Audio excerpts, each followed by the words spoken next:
खुशकिस्मती की बात है मेरे और आपके लिए, हम सब के लिए, कि हम सब के बड़े, जैसे कि मैंने शुरू में कहा। अस्सलाम वालेकुम रहमतुल्लाहि व बरकातुहू। वेरी गुड मॉर्निंग, नमस्कार, आदाब।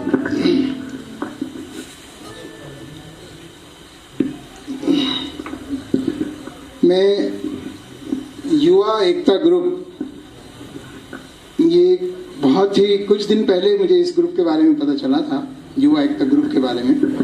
और पहले मैंने इनको फेसबुक पे देखा, इनकी कुछ एक्टिविटीज़ इनकी जो है फेसबुक पे नज़र आई, तो मुझे बड़ा अच्छा लगा कि एक नौजवानों का एक ग्रुप ऐसा निकल के आया है जो समाज में तब्दीली चाहता है, कुछ परिवर्तन चाहता है समाज में। क्योंकि हमारे समाज को अगर किसी चीज़ की ज़रूरत है तो एक परिवर्तन की ज़रूरत है। हम सबको बदलना होगा, हम सबको बदलना ही होगा, हमारे लिए और कोई चारा नहीं है। अगर हमें तरक्की करनी है तो हमें बदलना होगा। और वो बदलाव कहाँ से आता है? सबसे पहले मुझे अपने आप को बदलना है, तभी हम समाज को बदल सकेंगे। अगर हम समाज को कहते हैं कि समाज बदल जाए और हम खुद ना बदलें तो समाज नहीं बदल सकता। बेसिकली क्योंकि मैं एक टीचर हूँ, शिक्षक हूँ, शिक्षक की हैसियत से काम शुरू किया 1982 में, और एक शिक्षक के लिए बहरहाल तरक्की करते करते हम कहाँ पहुँच गए, वाइस प्रिंसिपल, डायरेक्टर, आज हम स्कूल चला रहे हैं कई दुबई में और कुवैत में, और इरादा कई और कंट्रीज में हमारा स्कूल चलाने का है, उज़्बेकिस्तान में, और एक असारा में भी एक स्कूल हम बना रहे हैं। मैं अवार्ड की बात, जो अवार्ड मिला है लंदन में, ब्रिटिश पार्लियामेंट में, वहाँ की संसद में, उसकी बात बाद में करूँगा। एक शिक्षक के लिए सबसे बड़ा अवार्ड जो होता है वो उसके विद्यार्थी होते हैं, कि उसके विद्यार्थी उससे पढ़ करके कहाँ पहुँचे हैं, ये उसका सबसे बड़ा अवार्ड होता है। अगर एक शिक्षक को उसकी क्लास में जिसमें वो पढ़ाता है उसमें 30 बच्चे हैं, अगर वो 30 बच्चे उसको मिस करते हैं, उसको याद करते हैं, यही उसका सबसे बड़ा अवार्ड होता है। शिक्षक के लिए यही अवार्ड होता है। मेरे लिए सबसे बड़ा अवार्ड है कि मेरा ही एक विद्यार्थी मेरे जिले में आकर के डिस्ट्रिक्ट मजिस्ट्रेट बनता है, ये मेरा अवार्ड है।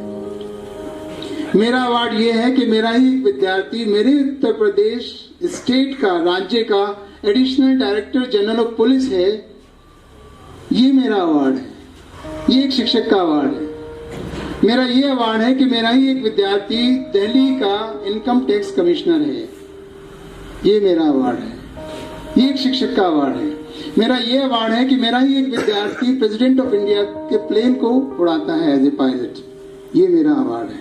तो शिक्षक का अवार्ड क्या होता है कि उसके बच्चे उसके पास से पढ़ करके कहाँ निकल जाते हैं, देश को चलाते हैं, देश की प्रक्रिया में हिस्सा लेते हैं, और क्या क्या बन जाते हैं, चाहे वो पॉलिटिक्स में आए, चाहे IAS बने, चाहे IPS बने, चाहे वो प्रिंसिपल्स बने या एम्बेसडर्स बने। मेरा ही एक विद्यार्थी एम्बेसडर है, 3 मेरे विद्यार्थी हैं जो एम्बेसडर हैं इंडिया के, ये हमारा अवार्ड है।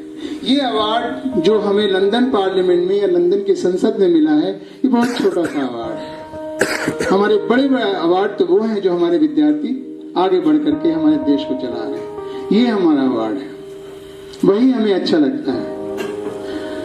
मुझे बड़े फख्र महसूस होता है कि मुझे असारा से मेरा ताल्लुक है, मुस्लिम जाट बिरादरी से मेरा ताल्लुक है। हालांकि मैं इसमें यकीन नहीं करता, बिरादरी में, रिलीजन में, सब हमें जो है अल्लाह ताला ने जहाँ पैदा कर दिया वो उसमें हमारी कोई चॉइस नहीं थी। हमारी मर्जी से हम पैदा नहीं हुए कि हमें कहाँ पैदा होना है।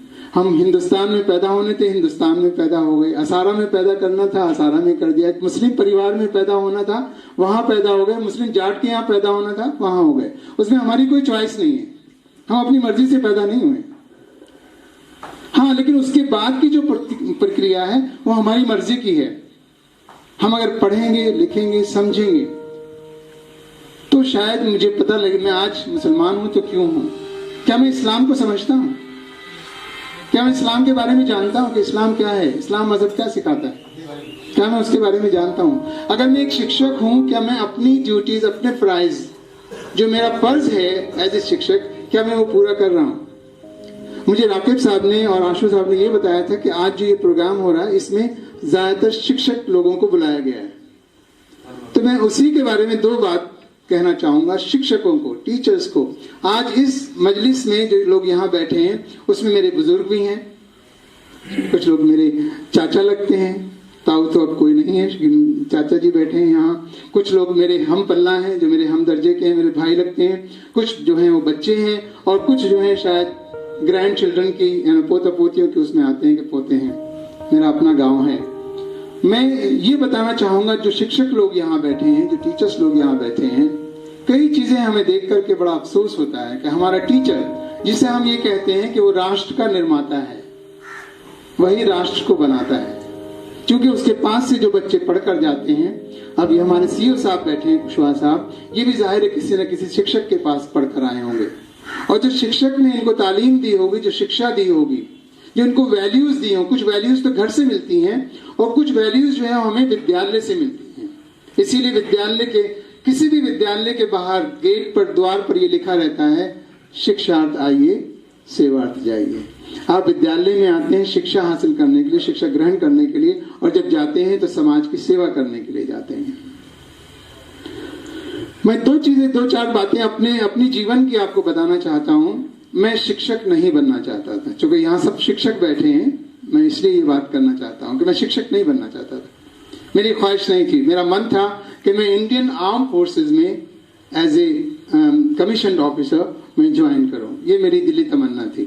मगर किसी वजूहात की बिना पर मेरे वालिद साहब रिटायर होने वाले थे। मेरे बड़े भाई साहब जो मुझसे 10 साल बड़े थे, वो अभी स्टूडेंट थे, उनको भी जॉब नहीं मिला था। मैं घर में सबसे छोटा था। वालिद साहब का रिटायरमेंट करीब था।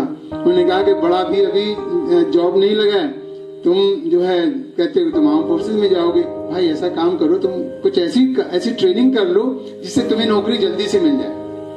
मैंने कहा ऐसा कौन सा काम किया जाए? मैंने कहा तुम बीएड कर लो, ये प्रोफेशनल कोर्स है, बीएड कर लोगे तो टीचर तो कहीं बन ही जाओगे। मैंने कहा कि मैं तो टीचर नहीं बनना चाहता, मैं तो आर्म फोर्सेज में जाना चाहता हूँ, कमीशन ऑफिसर बनना चाहता हूँ। मैंने कहा नहीं, मेरा एक कहना मान लो, बीएड कर लो, उसके बाद तुम्हें जो करना होगा कर लेना। जॉब ऐसा तो नहीं बीएड करते ही फौरन जॉब मिल जाएगा। हमने वालिद साहब के कहना में आकर उनका कहना माना, चूंकि हम बड़े आज्ञाकारी पुत्र भी थे, तो उनका कहना मान लिया और बीएड में दाखिला ले लिया। और बीएड में दाखिला लेने के बाद बीएड भी कर लिया, और बीएड करने के बाद एमए में एडमिशन लिया। मैं इधर एडमिशन लिया था, उधर जो है हमारा सैनिक स्कूल जो मिनिस्ट्री ऑफ डिफेंस के अंडर में आते हैं, डिफेंस मिनिस्टर उसका चेयरमैन होता है, वहां हमारा सिलेक्शन हो गया। वालिद साहब ने हमें जबरदस्ती हॉस्टल से निकाला और ट्रेन में बिठा दिया कि जाओ तुम्हारा जॉब लग गया। जाके हमने ज्वाइन कर लिया, मजबूरी थी, वालिद साहब का रिटायरमेंट था। लेकिन जब टीचर बन गए, अब हम जिस प्रोफेशन में भी आ गए हैं उस प्रोफेशन को हमने 100% देना है। उसमें हमने अपनी तरफ से, चूंकि अब वो हमारी रोजी रोटी है, वो हमारा प्रोफेशन है, तो उसको हमने 100% देना है। जब हमने सैनिक स्कूल चित्तौड़गढ़ राजस्थान में ज्वाइन किया एट द एज ऑफ 21, मैं उस स्कूल में यंगेस्ट टीचर था। 21 की एज में, 21 साल कुछ महीने की मेरी उम्र थी जब मैंने वहां ज्वाइन किया। जो 12वीं क्लास के वहां लड़के थे वो मुझसे भी कदमे लंबे लंबे हुआ करते थे, और हम उनके साथ अगर खड़े होते थे तो लगता था कि हम टीचर नहीं है बल्कि स्टूडेंट ही हैं। वहां हम 7 साल रहे उस स्कूल में। लेकिन एक तो पंक्चुअलिटी, क्योंकि जाहिर है आर्मी डिसिप्लिन था, आर्मी सेटअप था। वालिद साहब ने हमारे कहा तुम आर्मी में जो है आर्म फोर्सेज में ऑफिसर बनना चाहते थे, सैनिक स्कूल में चले गए हो तो दोनों काम तुम्हारे पूरे हो गए, शिक्षक भी बन गए और आर्म फोर्सेज के सेटअप में भी आप रह रहे हैं। थैंक गॉड, मैं ऊपर वाले का बड़ा शुक्र अदा करता हूं कि मेरी ट्रेनिंग एक ऐसे स्कूल से, या मेरा करियर एक ऐसे स्कूल से शुरू हुआ जहां से बच्चे पढ़कर इंडियन आर्मी का chief of army staff general Dalbir Singh Suhag उसी स्कूल का पढ़ा हुआ है। आपके बाबूलाल मीना साहब, आपके पीसी मीना साहब मेरे स्टूडेंट रहे, मेरे विद्यार्थी रहे, additional director general of police हैं यूपी में। प्रिंसिपल सेक्रेटरी बाबूलाल मीना साहब मेरे विद्यार्थी हैं। Income tax commissioner of Delhi Manoj Meher साहब वो मेरे स्टूडेंट हैं, मेरे विद्यार्थी हैं। तो ऐसे बहुत सारे विद्यार्थी हैं। तो मुझे बड़ा फख्र है कि मैंने टीचिंग जॉब ज्वाइन किया और एज ए टीचर मैंने अपना करियर शुरू किया। और लेकिन यहां तक पहुंचने में बड़ी मेहनत करनी पड़ी है। हमें 100% से ज्यादा दिया है अपने करियर को। तो जो टीचर्स गांव में काम करते हैं, रूरल एरियाज में काम करते हैं, उनकी जिम्मेदारी और भी ज्यादा बनती है, क्योंकि वो गांव के हमारा जो मुल्क है वो गांव में बसता है। 80% आबादी, आज भी हमारे मुल्क की 80% आबादी जो है वो गांवों में बसती है। तो जो शिक्षक गांव में काम कर रहे हैं उनकी जिम्मेदारी और भी ज्यादा बनती है। और यकीन कीजिए, गांवों से जो बच्चे मैं इत्तेफाक की बात है, मैं असारा में पैदा हुआ हूं, लेकिन असारा में मुझे पढ़ने का मौका नहीं मिला, मगर मैंने असारा को बहुत करीब से देखा है। छुट्टियां यहीं गुजारी हैं हमेशा, समर वेकेशन हो, विंटर वेकेशन हो, हमेशा छुट्टियां यहीं गुजारी हैं, तो बहुत करीब से देखा है। ये गांव, इस गांव को जितनी तरक्की करनी थी उतनी तरक्की इस गांव ने नहीं की। नाकिब साहब कह रहे थे, अब शायद आशु साहब, कि हम लोगों के पास पैसा तो है, सब कुछ है, लेकिन तरक्की कहाँ है? तरक्की तो नजर आनी चाहिए ना। असारा में अगर कोई घुसता है तो उसको असारा में नंगे बच्चे घूमते हुए नजर आते हैं। ये असारा की बदकिस्मती है। हमारे पास स्कूल भी हैं, इंटर कॉलेज है, कितना पुराना, 1924 में जो कायम किया हमारे बाबा व अजदाद दे के चले गए। यहाँ 3 प्राइमरी स्कूल, सरकारी स्कूल भी हैं, यहाँ प्राइवेट स्कूल्स भी हैं। उसके बावजूद असारा के बच्चे, नंगे बच्चे सड़कों पे घूमते नजर आते हैं। जो आप सुबह आइए 8 बजे गांव में घुस जाइए, आपको बच्चे ही बच्चे सड़क पे नजर आएंगे। वो बच्चे नहीं होने चाहिए सड़क पे, वो स्कूल में होने चाहिए। वो बच्चे स्कूलों में नहीं होते, बल्कि गली मोहल्ले में नंगे घूम रहे होते हैं। 2006 में मैंने एक स्कूल शुरू किया था, रहीमिया मॉडल स्कूल के नाम से असारा में। असारा में जो हमारे आबाई घर हैं वो बंद हो चुके थे, उनमें ताला लग चुका था, मगर हमें लगा कि नहीं, ये ताले क्यों लगे, इसमें कुछ ऐसा काम किया जाए जो गांव की भलाई का हो। मैंने स्कूल शुरू किया। सैयद हामिद साहब जो IAS ऑफिसर थे, बहुत सीनियर IAS ऑफिसर, जो अलीगढ़ मुस्लिम यूनिवर्सिटी के वाइस चांसलर रहे, इमरजेंसी के जमाने में ज्वाइंट सेक्रेटरी होम रहे, उस शख्स को मैं लेकर आया असारा में। जो असारा बहुत पढ़े लिखे लोगों का गांव है। ये माना जाता है कि असारा हमारी बिरादरी का, खास तौर से मुस्लिम जाट बिरादरी का सबसे ज्यादा पढ़ा लिखा गांव जो है वो असारा है। उस गांव में जब मैं उन्हें लेकर आया 2006 में, जब प्रोग्राम शुरू हुआ तो आगे की लाइन में चंद नंगे बच्चे बैठे हुए थे। ये वो असारा गांव है जहां का हर घर में पढ़ा लिखा आदमी है। तो तरक्की कहाँ है? हमें फिक्र ही नहीं है, हमें बिल्कुल फिक्र, बस आबादी बढ़ाए जा रहे हैं। बड़ा फख्र महसूस करते हैं हम ये कहते हुए कि असारा जिला बागपत का सबसे बड़ा गांव है। हाँ साहब, बड़ा गांव है, आबादी के हिसाब से आपकी 25,000 30,000 आबादी है, लेकिन क्या तरक्की भी है गांव में? किसी भी रास्ते से, असारा के किसी भी रास्ते से आप घुस जाइए। आप क्यों नहीं सोचते कि आपको स्कूलों की भी जरूरत है? कोई दूसरा क्यों बना के देगा आपको स्कूल? आप शादी पे लाखों रुपया खर्च करते हैं, 10 लाख 15 लाख, कोई पाबंदी नहीं है। जमीन बेचकर आप शादी पे खर्च कर रहे हैं, मगर तालीम कौन सी चाहते हैं? चंदे की, फ्री की, मुफ्त की। पढ़ाई पे नहीं खर्च करेंगे साहब, हर एक चीज पर खर्च करेंगे, मगर पढ़ाई पे नहीं खर्च करेंगे। क्यों भाई? सरकार ने ठेका लिया है आपको पढ़ाने का। सरकार ने कहा था बच्चे पैदा करने के लिए, क्या आप आबादी बढ़ाते जाइए, बच्चे पैदा करते जाइए, पढ़ाऊंगा मैं, सरकार पढ़ाएगी। क्यों सरकार पढ़ाएगी आपके बच्चों को? सिर्फ इसलिए कि आप टैक्स देते हैं, और तो टैक्स भी नहीं देते, फिर सरकार क्यों पढ़ाएगी? दूसरे लोगों के बच्चों को सरकार पढ़ा रही है। जो इतने स्कूल्स खुल रहे हैं आपके चारों तरफ, आप असारा को छोड़ दीजिए, असारा को छोड़ करके पूरे इलाके में आप देख लीजिए, स्कूल किसके हैं?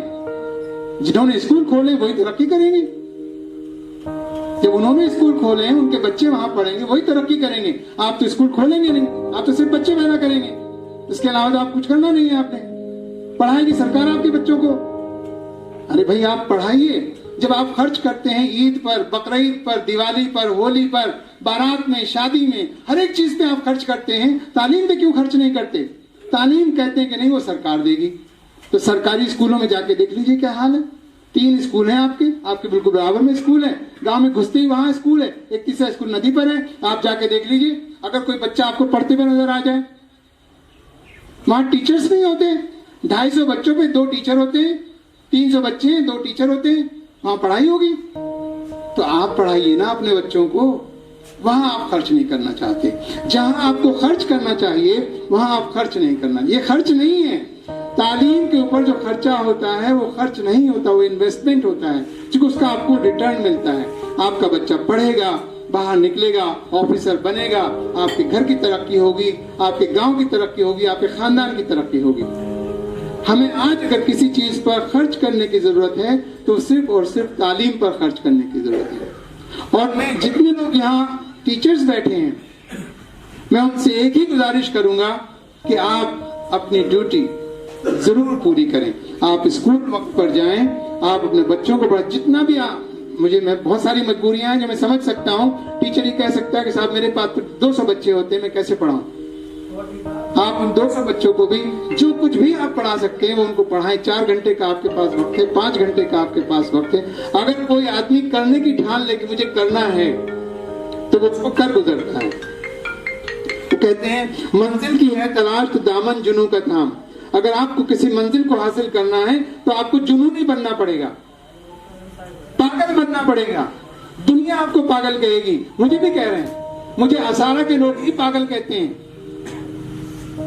मैं आपको यकीन दिला रहा हूं मैं आपको कि मेरे गांव के लोग, असारा के लोग कहते हैं यानी से अहमद पागल आदमी है, यहाँ पैसे खर्च कर रहा है, यहाँ स्कूल बना रहा है, मदरसा बना देता, स्कूल बना रहा, पता नहीं क्यों बना रहा, वहां स्कूल चलेगा सूझती रोड पे।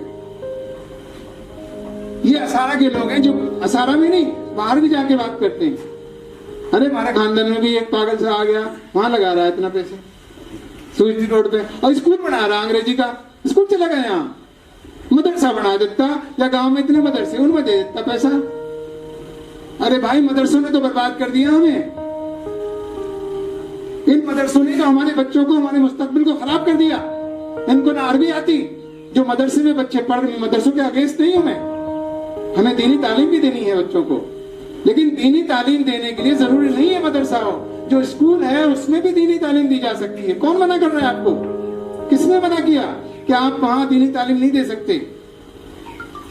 मदरसों में जो बच्चे अरबी पढ़ रहे हैं, 9 साल 10 साल 11 साल अरबी पढ़ते हैं, और यकीन कीजिए इन मदरसों में पढ़ने वालों को कोई अरबी नहीं आती, ना उनको कुरान आता है, ना उनको अरबी आती है, ना उनको बोलनी आती, ना उनको समझ नहीं आती। 10-10 साल 12-12 साल उन मदरसों में पढ़ लेते हैं, उन्हें कुछ नहीं आता। केरला में जाके देखिए, केरला में जो बच्चा जो मदरसा है वही 9 बजे के बाद इंग्लिश मीडियम स्कूल बन जाता है। वही मदरसा सुबह 9 बजे तक उसमें दीनी तालीम होती है, और 9 बजे के बाद वो अंग्रेजी मीडियम स्कूल बन जाता है। तो वहां से जो बच्चा निकलता है वो इंजीनियर भी है, वो डॉक्टर भी है, वो आलिम भी है, सब कुछ है। मगर हमारे यहाँ जब वो 9 साल अरबी मदरसे में पढ़ के निकलता है तो वो कुछ भी नहीं रहता, उसको कुछ भी नहीं आता। उससे कह दो कि मस्जिद में खड़े होकर खुतबा दे दो तुम आज के हालात पर, कि आज जिंदगी हमें कैसे गुजारनी चाहिए। उस मदरसे से निकला हुआ जो बच्चा है, अगर उससे आप कह दीजिए कि खुतबा क्या होता है जुमे की नमाज में, उसको जुमे की नमाज का खुतबा देना नहीं आता। उसको ये नहीं पता कि जुमे की नमाज के खुतबे के क्या मायने हैं। जुमे की नमाज के खुतबे के ये मायने हैं कि जुमे की नमाज हो रही है, पूरा इलाका, पूरा मोहल्ला आपका इकट्ठा है मस्जिद में, तुमको ये बताइए कि जिंदगी कैसे गुजारनी है। खुतबा ये है, खुतबा वो नहीं है जो किताब हाथ में लेकर के वो चंद बातें पढ़ देते हैं बस अरबी की, वो खुतबा नहीं है। खुतबा ये है कि उसको ये बताना है कि आज जिंदगी के जो हालात हैं, अगर आपके गांव में गंदगी है, आपकी नालियां गंदी हैं, उन गंदगी को सफाई करो, ये बताना है उस जुमे के खुतबे में। कांग्रेगेशनल प्रेयर होती है, इकट्ठे होते हैं, तो उनको बताइए जिंदगी कैसे गुजारनी है आपने। जो क्राइम हो रहा है गांव में, जो बुराई फैल रही है गांव में, उस बुराई को दूर कैसे किया जाए, खुतबे में ये बताना है। कोई बताता है किसी मस्जिद में? असारा गांव में 19 मस्जिदें हैं, बताइए किसी मस्जिद में कोई इमाम जिक्र करता है कि जिंदगी कैसे गुजारनी है, क्राइम को कैसे दूर करना है, गंदगी जो है उसको कैसे दूर करनी है, साफ सुथरा रहना चाहिए।